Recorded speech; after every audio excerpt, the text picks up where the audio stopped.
Your kids have been doing a lot of great things, like our guest we just had a moment ago, Nicholas Griffith. For those, the uninitiated, those who may not have heard about Sharbodie and this initiative that he is doing, make clear to our listeners what your youth group is about in a brief capsule so they come into the fold before we start going further into what you're doing. Well, Brother Bishop, it would be remiss of me not to commend your recent guest. It is just... on my way, I was driving, listening to the program, and it was just absolutely breathtaking to know that there are so many young people doing excellent work out there, and we need to go out, and bring it to the full market and let them know that all isn't lost. You have touched lives, transforming. That should be on the front page of the papers, making a statement, not this war nonsense that's going in the community. There should be a balance in terms of how we report our information. So I want to publicly commend him, tip my cap to him, and let him know that, we stand ready as a police youth club to network with him as soon as he come back, a nice little exchange program.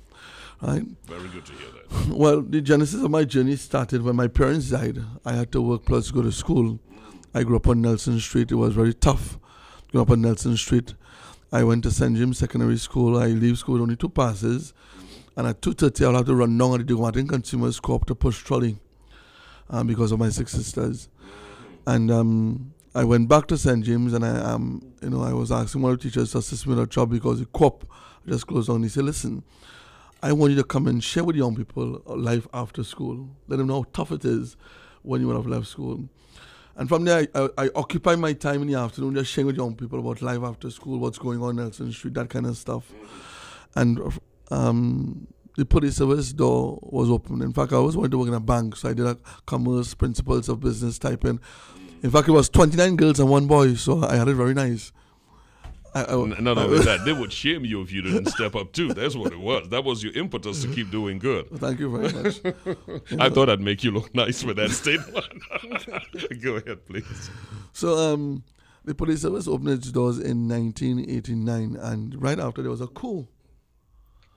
And as a result of the coup, and the amount of young people were involved in the coup attempt, it pressed upon me to go and do something more with young people. While my lectures were doing well, lecturing the school about the law and and criminal consequence, there was no relationship, there was nothing long term.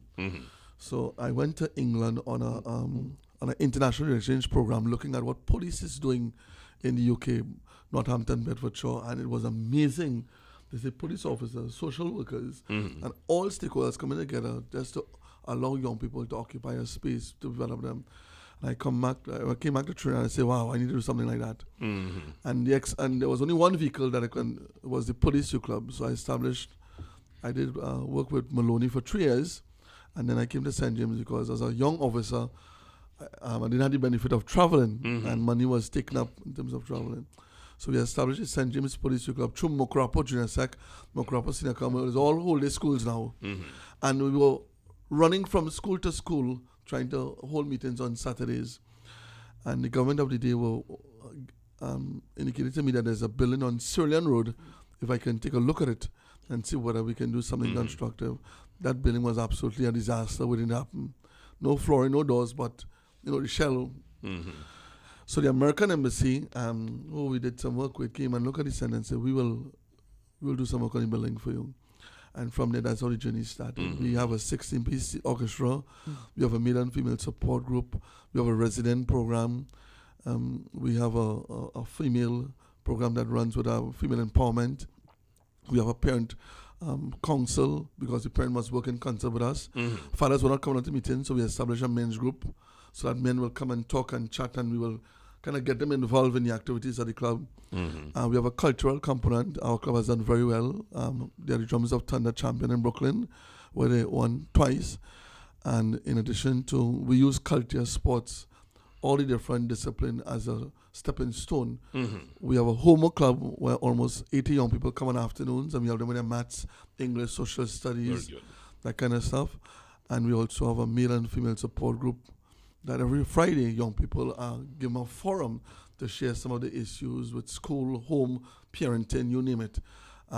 Pastor Dutton is on board. We have Dr. Michael Allen is also one of our assistants. So we have people from all different fields will come on board and and occupy the time, if it's not 2-3 hours, working with young people. And our attachment was for Sogrim Tree, Snake Valley, San Fernando. We don't have, not because of our space. It's kindly named St. James. St. James only speaks of where the club has its birth and its genesis, but we don't. The moorings, but the ship go afield.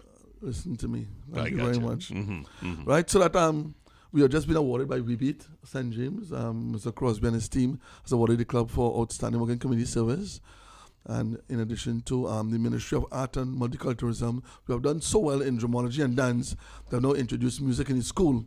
So they're playing flute, trumpet, all the different instruments through the assistance of the police band and other music enthusiasts.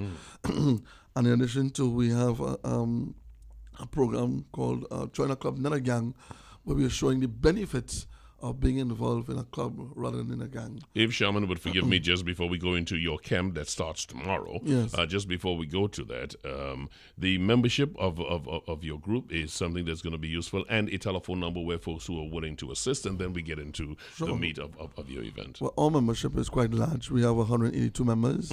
We have from 5 to 8, 9 to 13, and 14 to 21. We have more males than females because, the court is sending young men to us. Police stations are referring. So you have about 75% of more young men in the club from 14 to 20. Not that we feel obligated that the girls are also need to be worked on as well. But it's just to say that the fellas are attracted to our center. Right? And in addition to the home that they come from, as the gentleman said, is at-risk home, very few support from the parents. The parents send them, but we have to be very tactful, and you have to use a lot of innovative approach to get the parents involved. And as a result of that, we felt that during the period from July to August, children are not occupied constructively. That's right. So 22 years we have embarked on camps, and these camps have all different kind of names.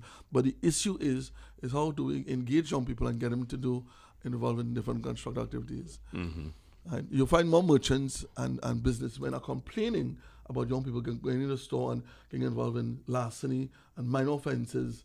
If there's a camp in every corner, in every community, then at least we'll be able to work with them, develop them, and at least get them involved in different sporting and cultural activities. And that's what intentions are. Okay, and if you tell us, Bishop had asked and you didn't answer, what kind of help you need, which is why you're here today, what kind of help you need for the vacation camp? You said 120, and that's your St. James Police Youth Club only. What are the rest of the youth clubs across the country doing? Because apparently Acting Commissioner Stephen Williams has mandated, and he's pushing this youth club template. Oh yes, the commissioner is absolutely clear, and the senior superintendent of division, that all youth club leaders must be involved in some type of camp, vacation camp arrangement. It's part of our duty. It's also part of our trust. It's also part of our mandate. But some officers have more resources than others, so that you find by 1 o'clock the camp finish. My camp goes from 9 to 5. After what happens? The parents are not at home, so still you have that problem. So I'm grateful that we have a center on Syrian Road where we can house them or keep them until 5 p.m. And then later that evening, we have the ministry coming on board to do some activities with them. So I'm very fortunate. So that when we meet with all youth club leaders, I share my expertise with them and let them know, how do I craft my camp? What are the players that come on board to make my camp a successful one? Transport is a major problem. Sometimes you have bus saying that they're on the way and never show. And it really breaks down the kids so that, I try to put a plan B in place for that.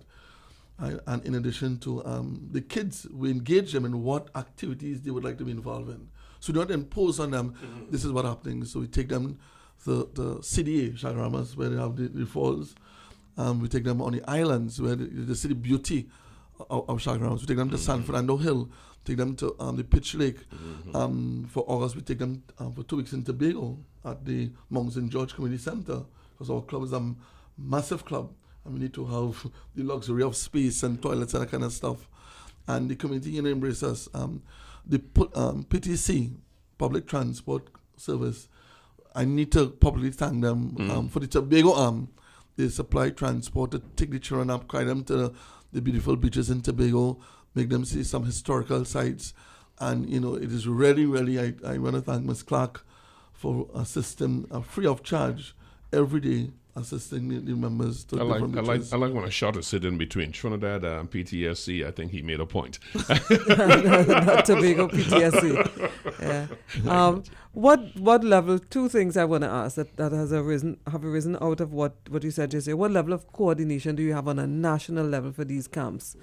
Yeah, and you're doing quite a successful job at St. James. I mean, like, how far behind are the other camps? And I would get the impression that there's not enough coordination to be able to get it working together.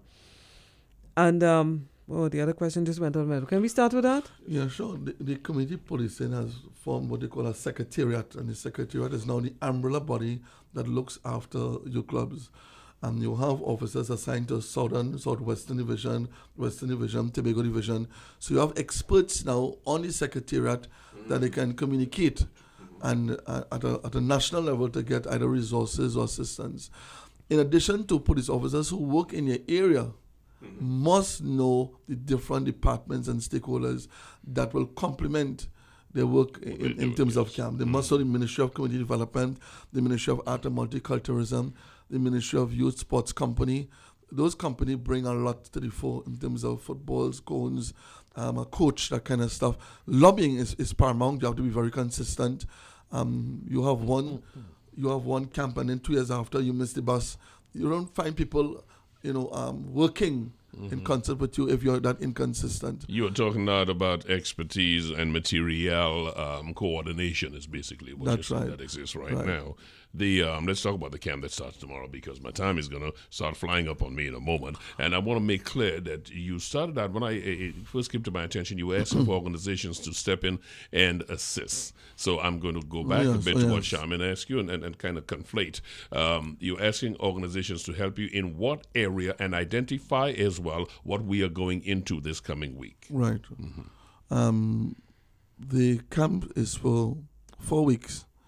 However, we are looking at some of the materials that will aid and abet in making the camp a successful one. So we're looking at coloring books, drawing books, markers, pens, pencils, all the different apparatus. We do something called origami, paper craft, right? All that will be very helpful. Water is big on our agenda. The kids go on hike and we need to carry water in order for them not to be dehydrated. So we are appealing to corporate TMT to assist with water, any kind of water. Snacks.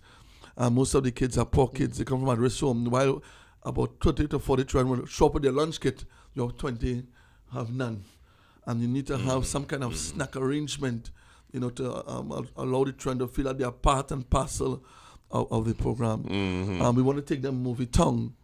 Right, Movie Tongue has agreed to modify our fee for $40. So we're looking at anybody can sponsor a child at the cost of $40, so that all 80 plus members can go down on the 25th to Movie Tongue and watch one movie. They're all children and they all want to benefit and they all want to, feel that they're part of this space that they call, equity. And in addition to, we are looking for food stuff. We feel that by cooking, because we have a kitchen, so any kind of food items you can donate. We can have hot food for them at the center where they can get a essentially hot meal. you're asking for canned foods for folks. That's right. Well, Bishop, which is the point I wanted to make, Sharbodie, because you're asking for help and there are some people who are in a position to help. For example, if you go to the market on a Sunday or Saturday morning, and there's a lot of stuff that's left over, people don't sell. So if someone can't afford to give you snacks, like buy 12 boxes of Sunshine snacks, or even 2, but I have a mango tree in my backyard. That's healthy. Amen. Thank you. You will take a bag of mangoes, or you will take some fresh food stuff that someone has that they can afford to give. That's right. Something that they plant and they can bring. That's right. Yes. Yeah. Once it's useful, we will use it. When people ask for stuff like this, you usually get the impression that they just ask for Bishop can't. Come on, eat healthy, Bishop. Yeah, she's trying to get me on the right track. That's what it is. The voice you're hearing here with us this morning is Police Officer Derrick Sharbodie, the manager of the Police Youth Club. Thank you, manager of the Police Youth Club. A very interesting thing that's going on, and we're talking about your camp that starts tomorrow. It runs for 4 days. For 4 weeks. 4 weeks. And then we take them to Tobago from the 10th of August to the 21st.